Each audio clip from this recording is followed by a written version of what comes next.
এই জায়গাটা এই জায়গাটা আমি আজকে এসে বুঝছি, যদি বাবা আসতেন বাবা খুব খুশি হতেন।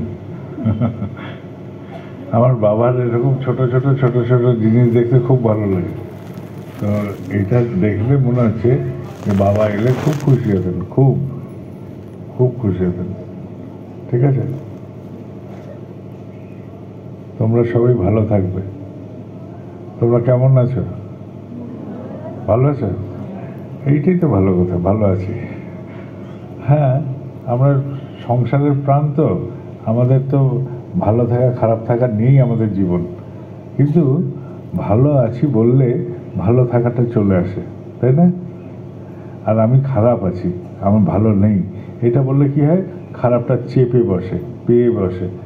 আমাদের চেষ্টা করতে হয় যেটুকু আছি, যেমন আছি আমি ভালো আছি, ঠাকুর তোমাকে নিয়ে আমরা ভালোই থাকার চেষ্টা করি, এটাই বলতে হয়।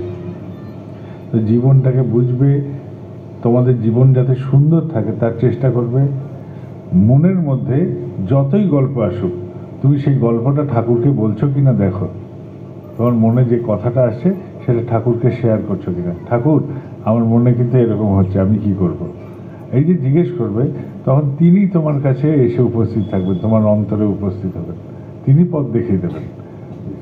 আমরা বলি যে ঠাকুরকে বিপদের সময় বলি, কিন্তু ভালো কাজও বলতে হয়, ঠাকুর আজকে আমি কুমড়ার তরকারি খাবো, এটাও বললাম। ঠাকুর আজকে আমার পরীক্ষা আছে, আমি যাচ্ছি। ঠাকুর আজকে আমার পড়তে ভালো লাগছে না, আমার পড়াশোনার ইচ্ছে হচ্ছে না, এটাও বললাম।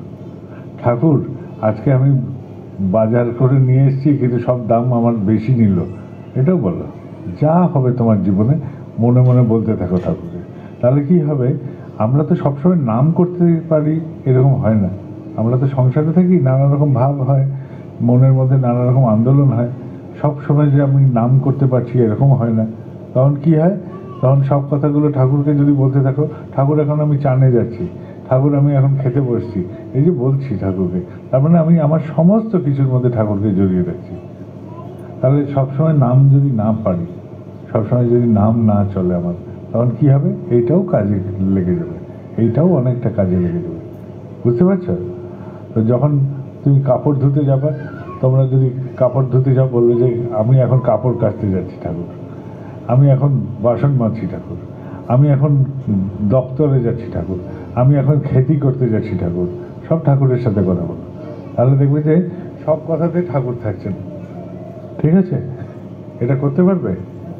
আর ছেলে এখন ভালো আছে ঠাকুর, ছেলের আজকে বিমার হয়েছে ঠাকুর, সব ঠাকুরকে বলবে, মনে মনে বলতে থাকবে। তাহলে দেখবে যে এই যে আমি বললি, আমরা সবসময় চেষ্টা করি, যারা সাধক মানুষ তারা সবসময় চেষ্টা করে অন্তরে সবসময় নাম চালাতে, মনে মনে নাম করে যেতে, অনবরত তারা নাম করতে চেষ্টা করে।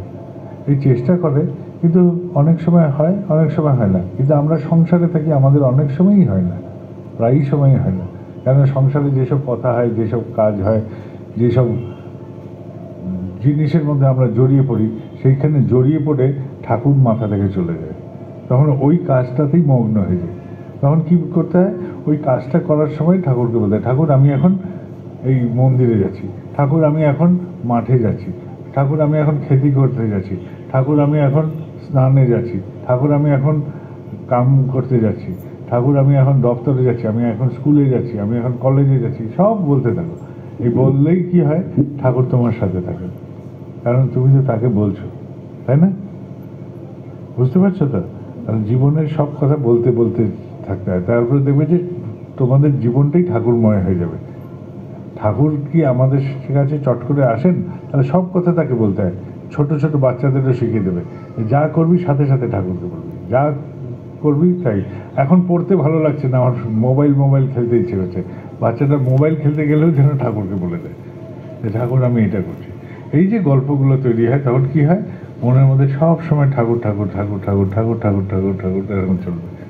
তখন এই প্রাণগুলোর মধ্যে ঠাকুর জড়িয়ে যাবেন, যে আমি যাই কাম করি, যাই করি, সবটা ঠাকুরের সাথে বলছি।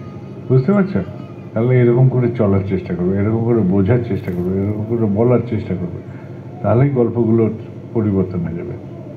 বুঝছো? তোমরা খুব ভালো মানুষ, তোমরা সবাই ভালো থাকো, তোমরা ঠাকুরকে নিয়ে এরকম করে আনন্দে থাকার চেষ্টা করবে। আর অসুখ বিসুখ বিমারি এগুলো থাকতে পারে, সংসারে অভাব অভিযোগ এটাও থাকতে পারে, কিন্তু আমি অভাব অভিযোগ থেকে কি করে মুক্ত হব এই উপায়টাও খুঁজতে শিখতে হয়।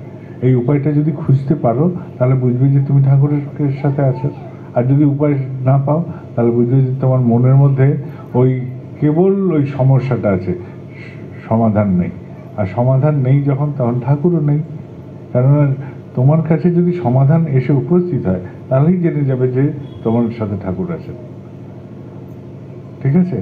তোমার যখন কখনো সমস্যা হয়, তুমি যখন বলতে থাকো আর সেই রকম কোনো সমস্যার সমাধান তোমার কাছে এসে উপস্থিত হয়, তাহলে জানবে যে তোমার সাথে ঠাকুর আছেন। আর যখন সমাধান খুঁজছো না, তার মানে আমি নিজেতে মগ্ন হয়েছি, তোমাতে মগ্ন হয়নি ঠাকুর, এটা বুঝে নেবে। তাহলে নিজেতে মগ্ন হলে কি হয়? আমি আত্মমগ্ন হলে আমার চোখটা বন্ধ হয়ে যায়, চোখ বন্ধ হলে আমার উপায় বন্ধ হয়ে যায়, উপায় বন্ধ হলে আমি বেরোনোর পথ খুঁজে পাই না। ঠিক আছে? মহাভারতের যুদ্ধ হচ্ছে, অভিমন্যু, তাকে সবাই বলল তুই তো পারবি চক্রব্যূহতে ঢুকতে। সে সবার কথায় নেচে ঢুকে পড়ল। সে ঢুকতে জানে কিন্তু বেরোতে জানে না, কিন্তু সবার কথায় নাচলো। কিন্তু তার জায়গায় যদি আমি থাকতাম অভিমন্যু হয়ে, তাহলে আমি আগে ভগবান কৃষ্ণ যখন আছেন তাকে জিজ্ঞেস করতাম আমি কি করব। সে কিন্তু সেইখানে নিজের নিজের ক্ষমতা দেখাতে গেছে, ক্ষমতা জাহির করতে গেছে। সে যদি নিবেদিত প্রাণ থাকতো তাহলে কি করতো? আগে গিয়ে কৃষ্ণ ভগবানকে জিজ্ঞেস করতো যে ভগবান বলো তুমি, আমি তখন তো তাকে মামা ভাবছে, তখন কৃষ্ণকে কেবল সে মামা ভাবছে, ভগবান ভাবতে পারে নাই। আর ভগবান ভাবতে পারে নাই বলে সে চক্রব্যূহে ঢুকে গিয়ে সে বেঘরে মারা গেল। তাহলে আমরা সংসারের চক্রব্যূহতে যখন ঢুকি তখন বেঘরে কেন মরি যেন? আমাদের অহংকারের জন্যে আমরা চক্রব্যূহতে ঢুকি। ঠিক আছে? আর চক্রব্যূহতে ঢুকে এরকম বিপদ ডেকে আনি নিজেদের। সংসারে যত জটিলতা, যত কায়দা, যার কিছুর মধ্যে আমরা জড়াই, সবটা আমরা নির্বাচন করি ওই চক্রব্যূহতে ঢুকবো বলে। আর ওই চক্রব্যূহতে ঢুকি কিসে? আমাদের অহংকারে। আর যে নিবেদিত, যে সমর্পিত, সে কী করবে? সে তার ঈশ্বরকে বলবে, ভগবানকে বলবে। অভিমন্যু চক্রব্যূহতে ঢোকার আগে সে ভাবলো ওটা তো মামা হয়, সে তো ভাবেনি যে ওটা ভগবান হয়। আর যদি ভগবান হয় বলতো তাহলে গিয়ে জিজ্ঞেস করতো যে তুমি বললো প্রভু আমি ঢুকবো কি ঢুকবো না, তাহলে তিনি বলতেন যে তুই ঢুকিস না, তুই বাইরে থেকে যুদ্ধ কর, এটাই বলতেন, তাই না? যে এরকম অবস্থায় চক্রব্যূহ ভেদ করতে পারছি না, এবার আমি কি করবো? তাহলে এটাই বলতেন তিনি। বোঝা যাচ্ছে? তাহলে গল্পটাকে বোঝার চেষ্টা করো যে আমরা যখন বিপদে পড়ি তখন অহংকারের জন্যেই আমরা ওইরকম চক্রব্যূহতে ঢুকি, সংসারের চক্রব্যূহতে আমরা ঢুকে পড়ি। আর ঢুকে পড়ে নিজেদের বিপদ ডেকে আনি। আর চেষ্টা করো যে যখনই কিছু হয়, সেই জন্য বলুন যা কিছু হবে জীবনে, যা কিছু হবে ঠাকুরকে বলতে থাকে। তাহলে কি হবে? জীবনটা দেখবে যে কখনো এই চক্রব্যূহের ফাঁদে পড়বে না। যে মেয়ের বিয়ে হয়নি সে যখনই বলবে যে মনের মধ্যে এরকম করে একটা আলোড়ন আসছে, ঠাকুর আমি কি করব, তখন ঠাকুরই বলবেন যে তুই তোর মাকে বল, অন্তর থেকে বলে দেবেন যে তুই তোর মাকে বল, এটাই বলবেন। যখন আমার ছেলের বিমার হবে আমি ঠাকুরকে বলবো ঠাকুর আমার এরকম হচ্ছে। যদি আমি ঠাকুরকে সত্যিকারে বলি তাহলে অন্তর থেকে বলবে যে এই ডাক্তারের কাছে যা, আর গিয়ে চিকিৎসা করা। যখন আমি হতাশ হয়ে যাই তখন বললে যে ঠাকুর আমি হতাশ হচ্ছি, আমার হতাশা এসে যাচ্ছে, আমি কি করব? ঠাকুর তখন তোমাকে আশার কিরণ দেখাবেন, কোনো না কোনো উপায় দেখাবেন। এটাই হচ্ছে ঠাকুরের গল্প। আর আমরা ভাবি ওই অভিমন্যুর মতন যে আমি নিজেই পেরে যাব, আর পেরে যাব বলে গিয়েই চক্রব্যূহতে ঢুকি। আর চক্রব্যূহতে ঢুকে ওই ফাঁদের মধ্যে আটকে পড়ে আমাদের জীবনটা জলাঞ্জলি যায়, আমাদের উৎসাহ জলাঞ্জলি যায়, কায়দা জলাঞ্জলি যায়। সেই জন্য বললাম যে জীবনে যাই করি আমরা সবসময় নাম করতে পারছি এরকম নয়, কিন্তু নাম করতে চেষ্টা করছি, এটাও হতে পারে।